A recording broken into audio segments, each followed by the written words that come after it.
Hello and welcome to this Scientific Principles video with Elec Training. In this video we're looking at the force on a current carrying conductor, and that is the principle how a motor works. So we saw in a previous video that we're using two magnetic fields to oppose each other, and that will create movement. So we saw that we have a north pole and a south pole, and this creates the main magnetic field, which is the lines of flux will flow north to south. But we have another magnetic field, and that's the field around the conductor, and that's because we're passing current through the conductor. So in the example here, the cross represents current flowing away from you, so the magnetic field, the lines of flux will flow around the conductor.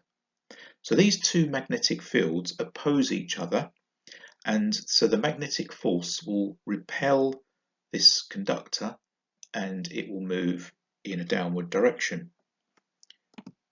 We also saw that if we reverse the direction of the current in our conductor, and here we see the dot representing current flowing towards us, then the magnetic field around the conductor now reverses, so it becomes an anti-clockwise direction, and that will cause a repelling between the main magnetic field and the field around the conductor, forcing the conductor to move in an upward direction. So that's the beginnings of our understanding of how a motor works. But of course, a motor does not operate by moving something upwards and downwards. In fact, the movement is a rotation. It goes around. So let's take this one step further then. Now, what is different about this diagram is that we've got two conductors within the same magnetic field. So the main magnetic field, the north pole and the south pole, and we've got one conductor with current flowing towards us and the other conductor with current flowing away from us. And note the lines of flux in the main field, they will flow from north, but then they are affected by the anti-clockwise magnetic field around the first conductor, and they continue to flow towards the south pole, but they get caught up in the magnetic field that's clockwise around the second conductor, and then they reach the south pole.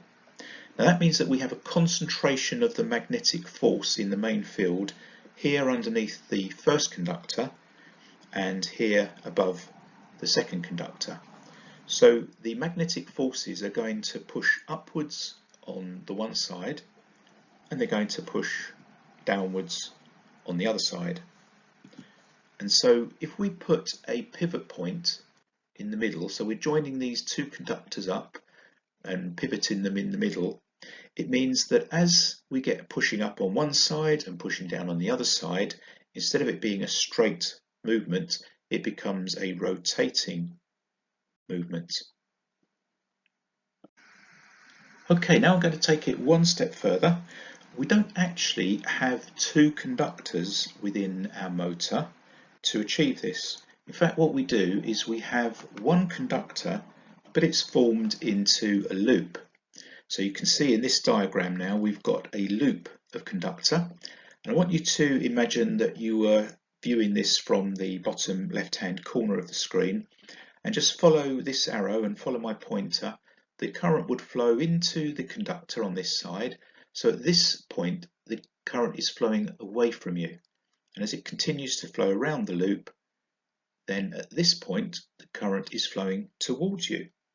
So you see we've achieved that idea of having the current flowing in opposite directions on two sides, but it's actually not two separate conductors, it's really just one conductor formed into a loop. So we're getting closer now to how a motor is really designed, and the loop is forced up on one side and it's forced down by the magnetic forces on the other side.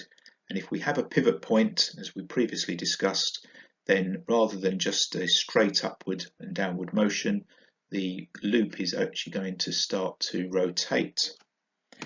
If we just think again about the previous image on the last slide, we really are just looking there at a cross section of the loop.